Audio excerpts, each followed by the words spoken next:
ازيك يا عزيزي؟ ايه الاخبار؟ النهارده هنشرح مع بعضينا يونت 9. درس سهل وجميل جدا لابطال ثالثه اعدادي الترم الثاني 2026. الدرس بيتكلم عن ايه؟ بيتكلم عن حاجه اسمها جيراند اند انفينيتيفز. عشان ما نضيعش وقت كتير يلا بينا نبدا على طول. معاكم مستر ابانو.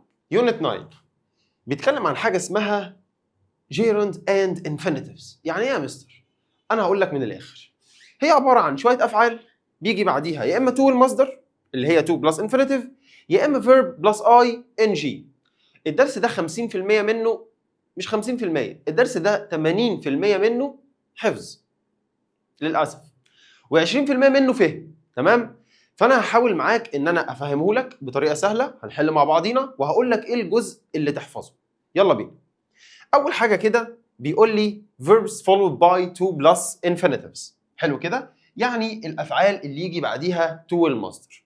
فانا عندي شويه افعال كده: agree معناها يوافق، arrange يرتب، ask يسال او يطلب. خلي بالكم ان الافعال دي لازم تيجي بالمعنى ده علشان يجي بعديها to المصدر. تمام؟ ما تجيش بمعنى مختلف عن المعنى ده. خلاص كده؟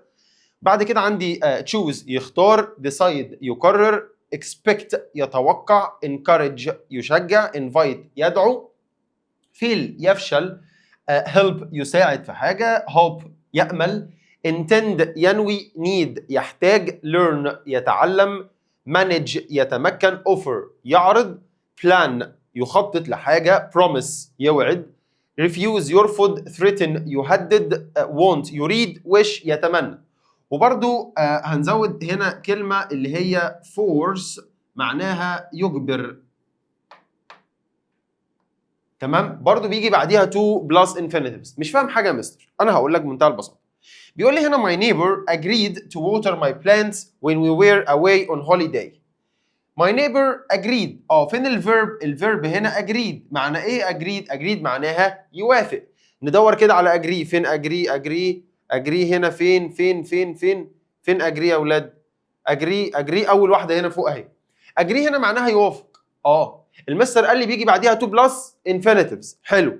يبقى my neighbor اللي هو جاري agreed. اقول agree watering ولا to water؟ خلاص كده؟ مش محتاجه اي فهم في اي حاجه. هو شويه افعال بنحفظها بيجي بعديها to plus infinitives. to زائد الفعل في المصدر. تمام؟ My neighbor agreed to water my plants when we were away on holiday. هو وافق ان هو يسقي الزرع. تمام؟ لما احنا كنا في holiday، في عطله. طيب. I wanted عمر to work hard. انا محتاج عمر ان هو يشتغل بجد. تمام؟ I wanted عمر to work hard. انا محتاج عمر ان هو ايه؟ يشتغل بجد. والله انا عندي wanted هنا برضو بيجي بعدها to زائد الفعل فين؟ في المصدر. طيب بيقول لي لاحظ نوت كده صغيره. بيقول لي في حاله النفي ممكن ان احنا نستخدم not to مع الافعال اللي فاتت دي. مش فاهم؟ اقول لك كده: احمد decided not to use my tools. يبقى انا لو عايز انفي مع الافعال دي اللي بيجي بعديها to plus infinitives هستخدم ايه؟ not to. فهقول كده: احمد decided not to use my tools. في بقى ملاحظات مهمه على الافعال اللي بيجي بعديها to plus infinitives.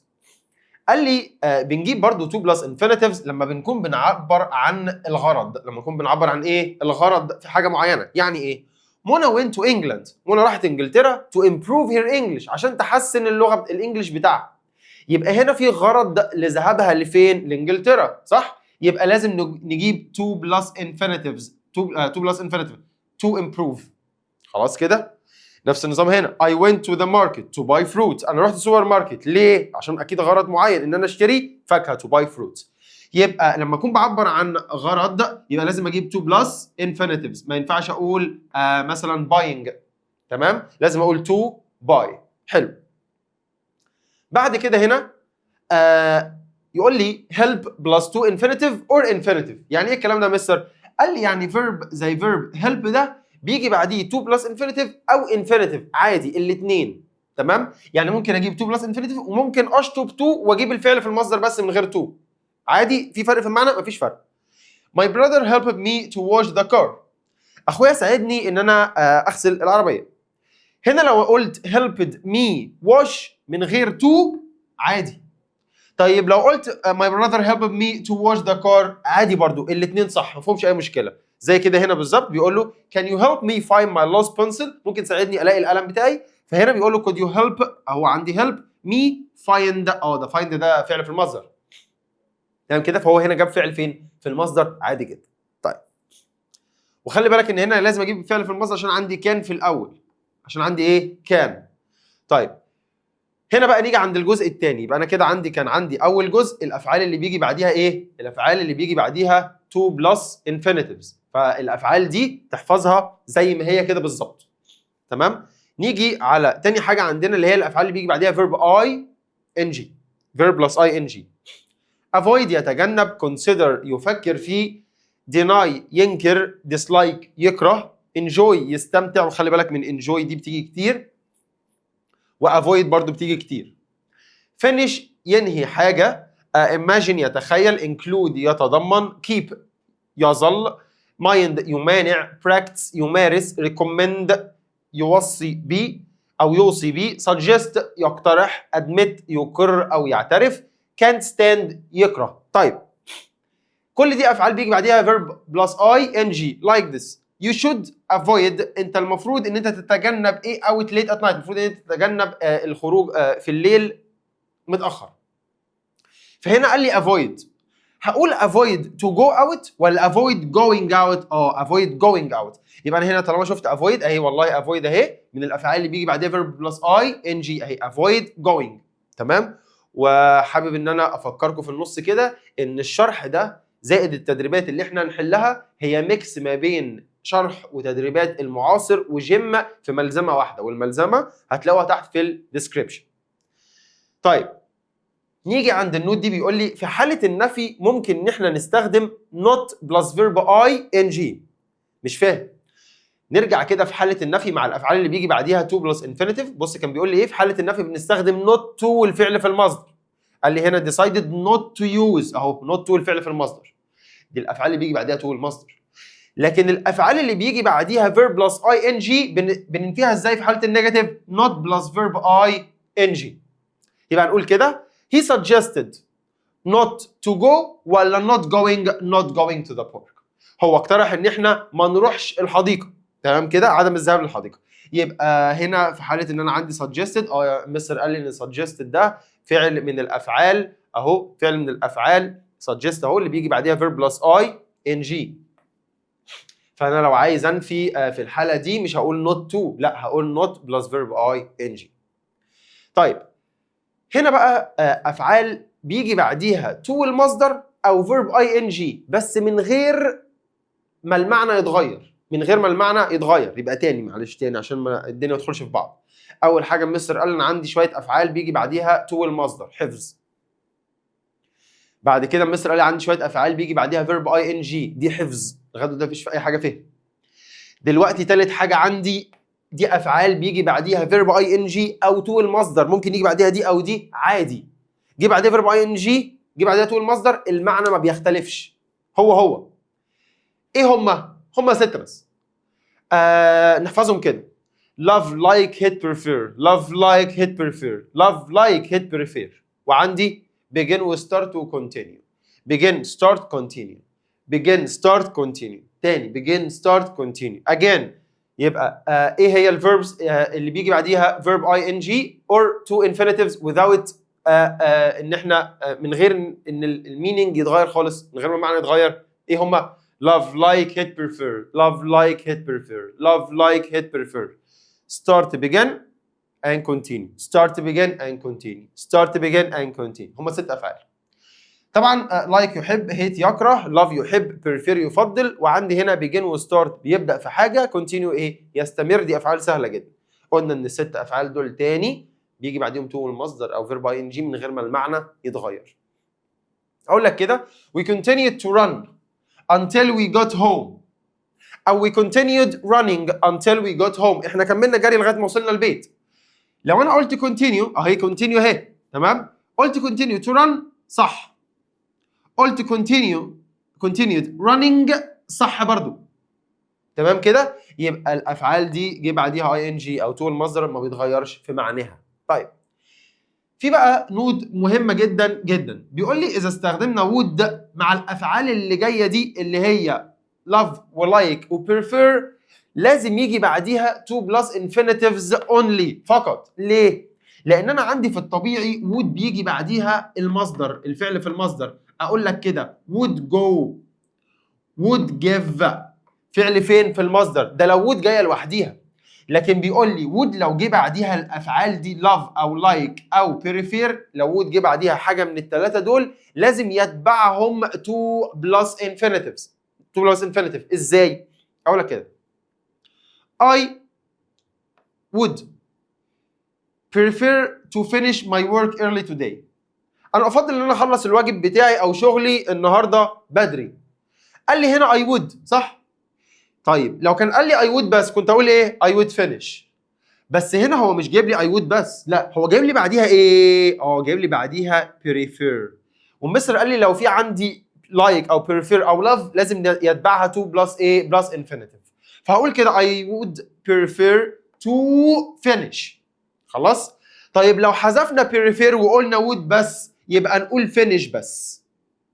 طيب لو في would وفي prefer بعديها او like او love يبقى لازم يجي بعديها to plus infinitive. طيب نوت تانية مهمة برضو، قال لي لو انا عندي starting او beginning يجي بعديها to المصدر برضو only فقط. هو اصلا بالعقل كده لو انا عندي starting ينفع اجيب بعديها verb ing تاني؟ ينفع اقول starting raining beginning raining؟ اكيد لا طبعا. فلعدم تكرار verb plus ing مرتين ورا بعض فانا هجيب بعد فعل من الفعلين دول لازم اجيب to plus infinitive. يبقى انا اقول كده the rain is starting to fall. المطره بدات ان هي تنزل. خلاص مش هقول starting falling صح ولا لا؟ ما ينفعش اقول beginning falling، لا to fall. يبقى لو انا عندي starting او beginning لازم يجي بعدها to plus infinitive. نيجي بعد كده عندي نوت تانية بيقول لي حرف الجر بيجي بعديه verb ing زي about او without، بيجي بعدهم verb ing. يقول لي كده we talked about going to the zoo.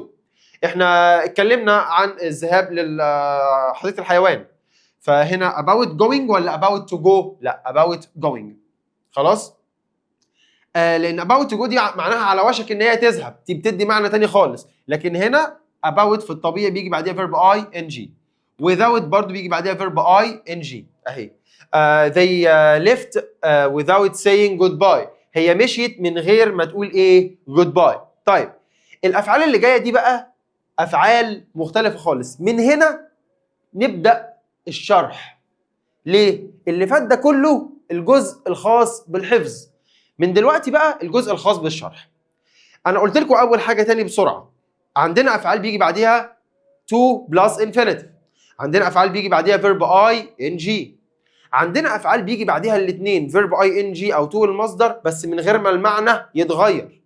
رابع حاجه بقى عندنا واخر حاجه عندنا هي افعال بيجي بعديها to المصدر او verb ing بس المعنى بيتغير على حسب جبت ing ولا جبت to plus infinitive. تمام كده؟ تعالوا بينا نشوف عندنا كام verb علينا. قال لي 4. اول واحد remember يتذكر، عكسها forget ينسى، stop يتوقف، وتراي يحاول.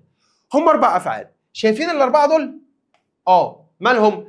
قال لي كل واحده فيهم ممكن يجي بعديها to plus infinitive وممكن يجي بعديها verb plus ing. لو جه بعديهم to plus infinitive بتدي معنى، ولو جه بعديهم verb plus ing تدي معنى تاني. تمام كده؟ فالافعال دي من اول دلوقتي بقى تركز معايا قوي. يلا بينا.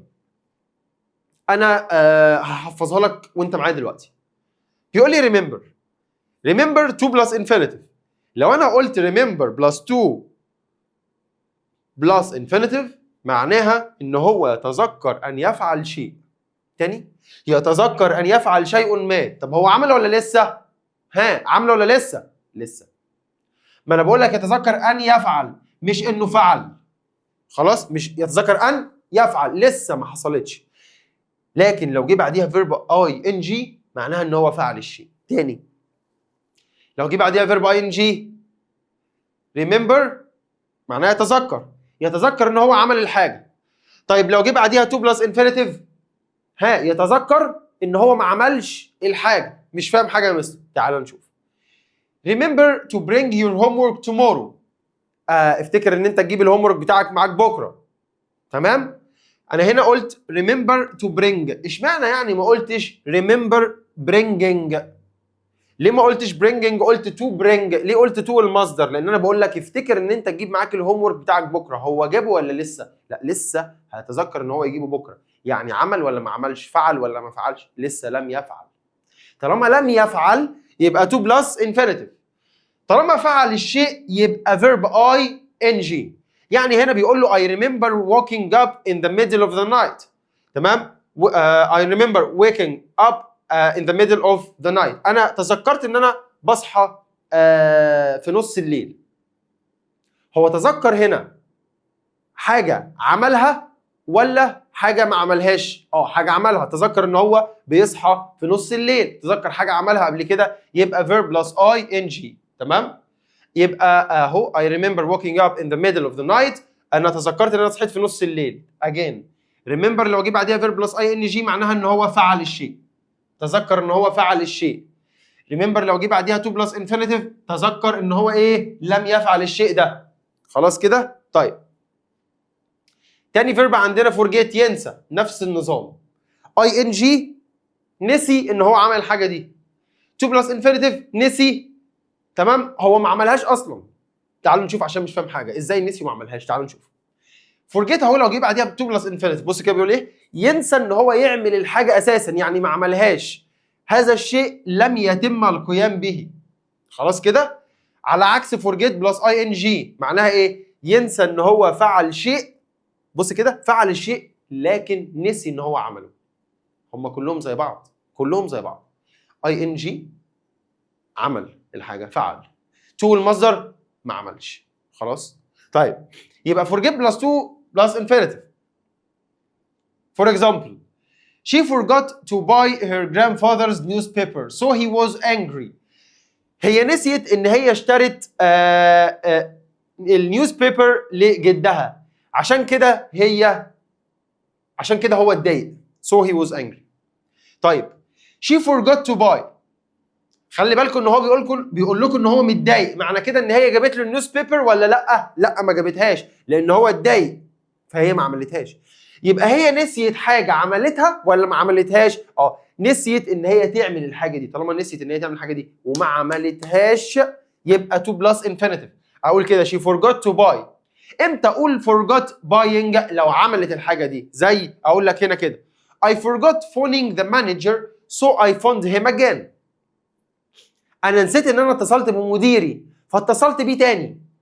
معنى كده ان هو كان اتصل بمديره قبل كده بس نسي فاتصل بيه تاني، كرر الفعل مرتين. تمام؟ فهنا قال forget phoning. ليه؟ لان هو نسي حاجه عملها قبل كده. طالما نسي حاجه عملها قبل كده يبقى verb ing. نسي الحاجه، نسي ان هو يعمل الحاجه دي يبقى to plus infinitive. طيب stop نفس النظام يا مستر. اي ان جي عمل وتو المصدر ما عملش؟ لا، ستوب بتتغير. ستوب تو بلس انفينيتيف يقف عشان يعمل حاجه لكي يفعل. تو بلس انفينيتيف لكي يفعل، يتوقف لكي يفعل شيء. لكن ستوب بلس فيرب اي ان جي يتوقف عن فعل الشيء تماما. مش فاهم؟ اقول لك كده ستوب بلس تو بلس انفينيتيف. On her way home في طريقها للبيت دينا stopped to talk to her friend ندى.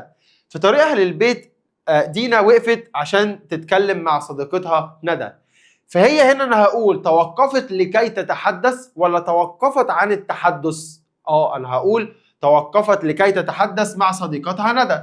طالما قلت لكي تتحدث يبقى to plus infinitive، يبقى stop اهي to plus infinitive. لو انا عايز اقول يتوقف لكي يفعل الشيء اهي لكي يبقى to plus infinitive. عايز اقول يتوقف عن فعل الشيء تماما بشكل دائم، يتوقف عن فعل الشيء يعني مش هيعمله تاني، يبقى هقول verb ing. بس الكلام ده امتى؟ بعد stop بس. اقول كده مثلا على stop plus verb ing ندي عليها مثال. He stopped smoking because he was ill. هو وقف التدخين لان هو كان تعبان. معنى كده ان هو وقف عشان يدخن ولا هو توقف عن التدخين تماما؟ توقف عن التدخين تماما. يبقى انا قلت توقف عن، يبقى verb ing ولا to plus infinitive verb ing.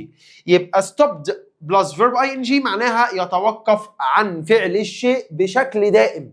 خلاص كده؟ طيب again stop plus to infinitive يتوقف لكي يفعل شيء. stop plus verb ing يتوقف عن فعل الشيء. ماشي. نيجي عند آخر verb عندنا. try معناها يحاول، صح؟ طيب هنا try بقى على حسب بيجي بعديها ايه معناها بيتغير، مش فاهم. يعني لو جه بعديها to plus infinitive هنا في f ناقص. لو جه بعديها to plus infinitive هتيجي بمعنى يحاول. لو جه بعديها to plus verb I لو جه بعديها verb ing هتيجي بمعنى يجرب. مش فاهم حاجه مستر اقول لك. She tried to solve the math problem but it was difficult. هي حاولت ان هي تحل المشكله اللي في الماث. مشكله، مش مشكله بقى، مساله. but it was difficult، لكن هي كانت صعبه جدا. فهي هنا كده حاولت ان هي تحل حاجه بس ما عرفتش تحلها. طالما حاولت ان هي تعمل الحاجه وما عرفش يحلها يبقى try plus to plus infinitive. طالما بيحاول ان هو طالما بيجرب حاجه لاول مره او يجرب ان هو يفعل الشيء لاول مره يبقى ده معناه try plus verb ing. تاني try plus to plus infinitive يحاول بكل جهد لكنه لا يستطيع فعله.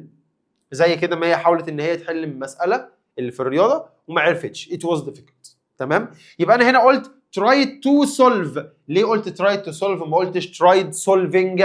لان هنا معنى الجمله بيقول ان هي حاولت ان هي تحل الحاجه وما عرفتش. طالما حاولت وما عرفتش يبقى لازم اجيب to plus infinitive. لكن لما يقول لي try plus verb ing امتى اجيب verb ing يا مستر بعد try؟ لما يكون بيجرب فعل شيء لاول مره. يعني اهو she tried eating fresh vegetables and she liked them. هي هنا بتجرب ان هي تاكل الخضروات الطازه and she liked them وعجبتها. هنا هي بتجرب ان هي تعمل الحاجه لاول مره، عشان كده قلت tried eating ما قلتش tried to eat. حلو؟ واحده واحده بقى كده تاني نراجع بسرعه. انا قلت عندي 4 verbs remember forget remember وforget وstop وtry. remember forget stop try remember forget stop try.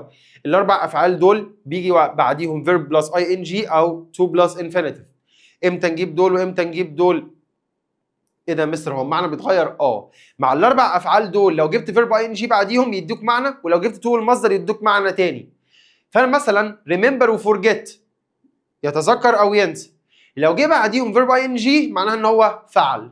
لو جه بعديهم to الانفينيتيف معناها ان هو لم يفعل. طيب بالنسبه لستوب ستوب قال لي لو جه بعديها verb plus ing معناها ان هو توقف عن فعل الشيء خالص.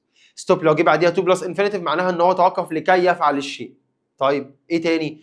قال لي اخر حاجه عندي try لو جه بعديها to plus infinitive معناها ان هو بيحاول ان هو يعمل الحاجه بس ما بيعرفش يحلها او ما بيعرفش يعملها، فبنجيب بعديها to plus infinitive.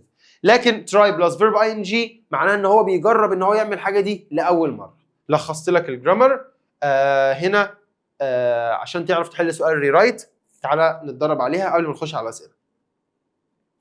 هنا بيقول لي تعالوا كده ركزوا.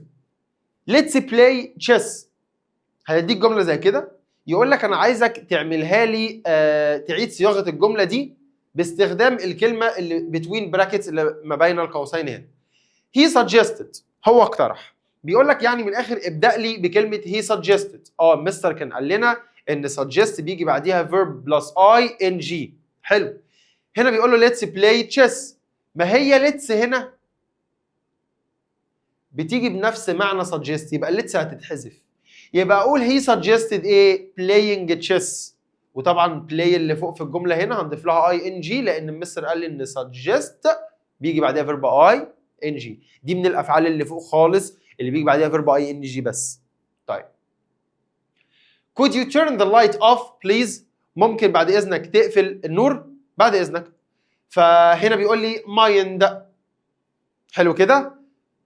هنا could you هنغيرها ب do you mind.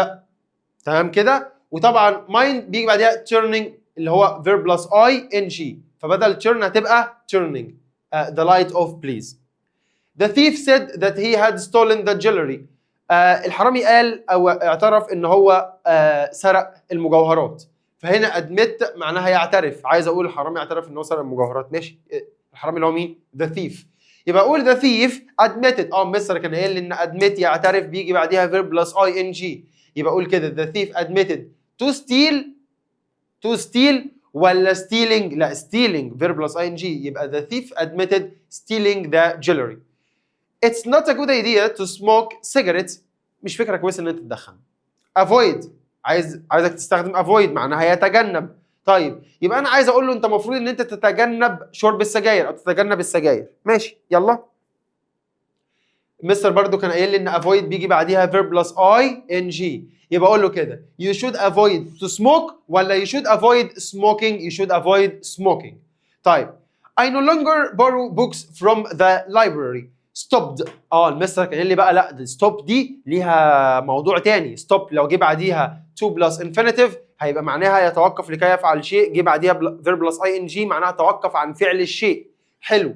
يبقى هنا هو عايز stop. نبص لمعنى الجمله I no longer borrow books from the library. انا ما بقتش ان انا استلف او استعير كتب من المكتبه. تمام. توقفت عن استعاره الكتب. يبقى توقفت عن ولا توقفت لكي توقفت عن؟ توقفت عن. المستر قال لي يبقى stop plus verb ing. يبقى I stopped borrowing books from the library. تمام. مش stop to borrow، لا stopped borrowing books from the library. حلو. نيجي هنا نتدرب على سؤال ال read and correct. She enjoys space stories before bed. لغايه دلوقتي في ناس مش فاهمه تعمل ايه اصلا في السؤال ده. السؤال ده بيجيب لك كلمه زي كده تمام between brackets يقول لك او فعل يعني verb يقول لك ان المفروض ان انت الفيرب ده خطا غلط، صححه واكتبه هنا تاني. فهنا بيقول لي she enjoys space stories before bed. هي بتستمتع بقراءه القصص قبل النوم. فهنا المستر قال لي enjoy بيجي بعديها infinitive ولا تقول infinitive ولا verb ing؟ verb ing. يبقى enjoys reading مش reads. طبعا زي ما قلت لك انت مش هتعرف تحل الا لما تحفظ الافعال اللي بيجي بعدها تقول المصدر والافعال اللي بيجي بعدها verb ing. مازن promised me after the exam. مازن وعدني ان هو يكلمني بعد الامتحان. promise بيجي بعدها to plus infinitive. يبقى اقول promise to call مش promise calling. promise to call. تمام. طيب My team wants the competition this year. الفريق بتاعي عايز يفوز بالمسابقة السنة دي. طيب my team want بيجي بعدها to plus infinitive. يبقى my team wanted to win مش win بس. يبقى wanted to win. My mom finished the space the dishes in the kitchen. والدتي أنهت يعني غسيل الأطباق في المطبخ. فهنا هقول finished بيجي بعدها verb plus ing. لازم تكون حافظ. يبقى finished does ولا finished doing؟ finished doing. خلاص. He refused space for us. هو رفض ان هو ينتظرنا. يبقى refuse بيجي بعدها ايه؟ to plus infinitive مش infinitive. يبقى هتبقى to wait مش wait. يلا بينا نحل. Please keep space until you reach the end of the exercise. يبقى please keep trying. طبعا keep بيجي بعدها verb plus ing. يبقى انا عندي هنا keep تمام بيجي بعدها verb plus ing. She promised to space her homework before dinner yesterday. She promised بيجي بعديها to plus infinitive. يبقى she promised to finish. Do you enjoy space stories every night؟ هو انت بتستمتع بقراءة القصص كل يوم كل ليل؟ كل ليلة؟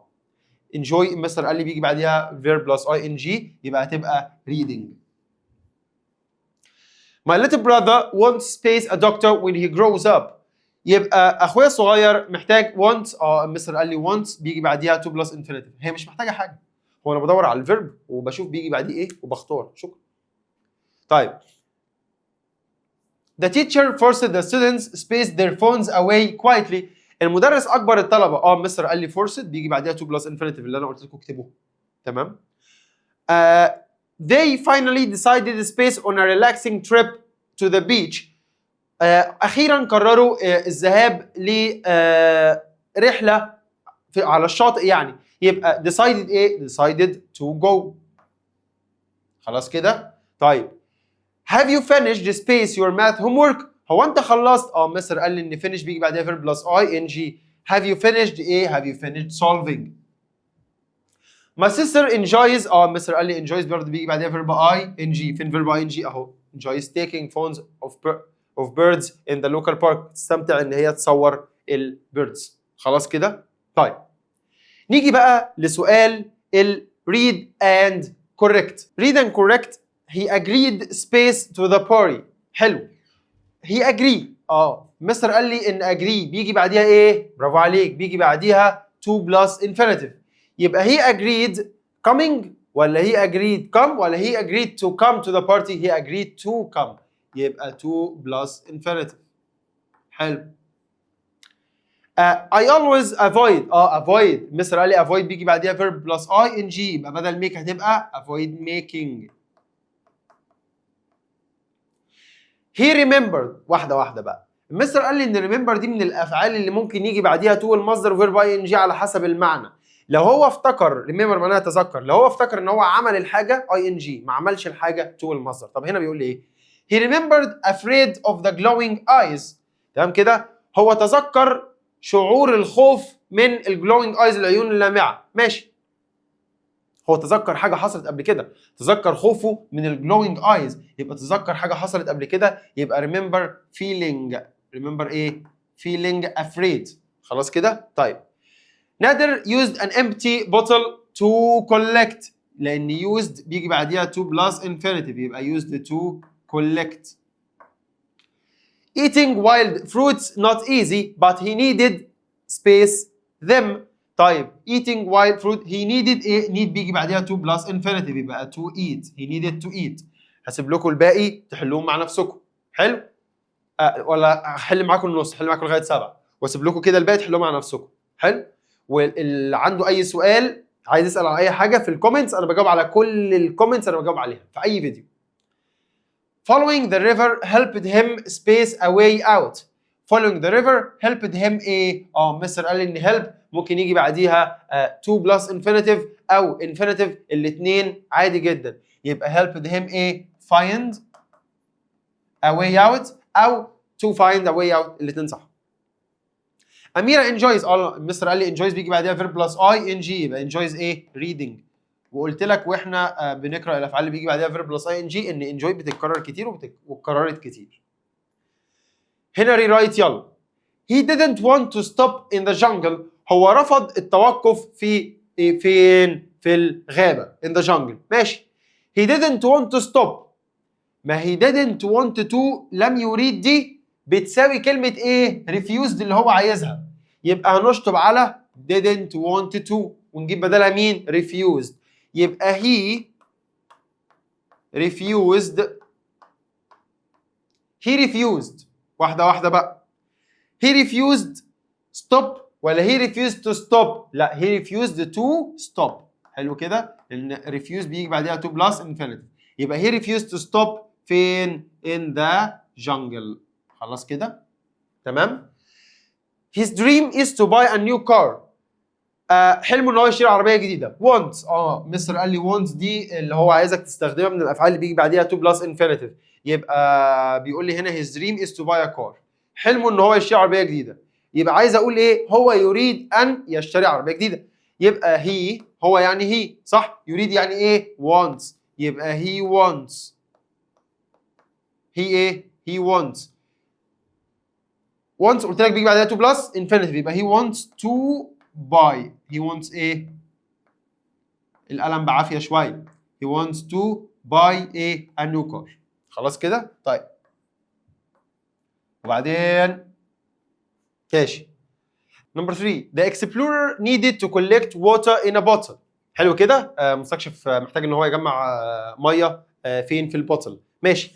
هو عايز ايه هنا؟ عايز hoped. ماشي. يأمل او يتمنى ان هو يجمع ميه. حلو. hoped بيجي بعديها to plus infinitive. ايه المشكله؟ مفيش مشكله. يبقى بدل needed to هنستبدلها، هنشيل needed او هنشيل needed ونستبدلها بمين؟ بhoped. يبقى نقول the explorer hoped. تمام كده؟ to collect water in the bottle. بس كده. انت بتشوف ايه اللي بيدي نفس معنى الكلمه اللي بالتوين براكتس وتحطه مكانها، وعلى حسب الورد دي بيجي بعديها ايه. يعني مثلا نمبر 4 بيقول لي he said that he would help me. هو قال ان هو هيساعدني. promised معناها يوعد او وعد، فهو وعدني ان هو هيساعدني. بص لازم تقول كده بالعربي كده، لازم تعمل كده زي ما انا بعمل. promised يبقى he promised، هو وعدني. he ايه؟ he promised. مستر قال لي promised بيجي بعدها to plus infinitive، يبقى he promised ايه؟ to help me. شكرا، هو وعدني ان هو هيساعدني. he promised to help me. that's it، بس كده. حلو كده؟ طيب طبعا لغايه نمبر 10 هنحلها. اي حاجه محتاجينها، عايزين موديل انسر، محتاجين ان اي انسر لاي كويستشن، حتى لو كان السؤال بره عن الدرس ده في اي درس تاني، هتكتبوا لي في الكومنتس. تمام؟ وزي ما قلت لكم الملزمه دي هتلاقوها في الديسكربشن، تقدروا تحملوها. اشوفكم السيشن اللي جايه، وما تنسوش طبعا سبسكرايب ولايك وكومنت وشير عشان اكمل معاكم وتحفزوني ان انا اكمل معاكم شرح جرامر ثالثه اعدادي السنه دي. اشوفكم السيشن اللي جاي. سلام.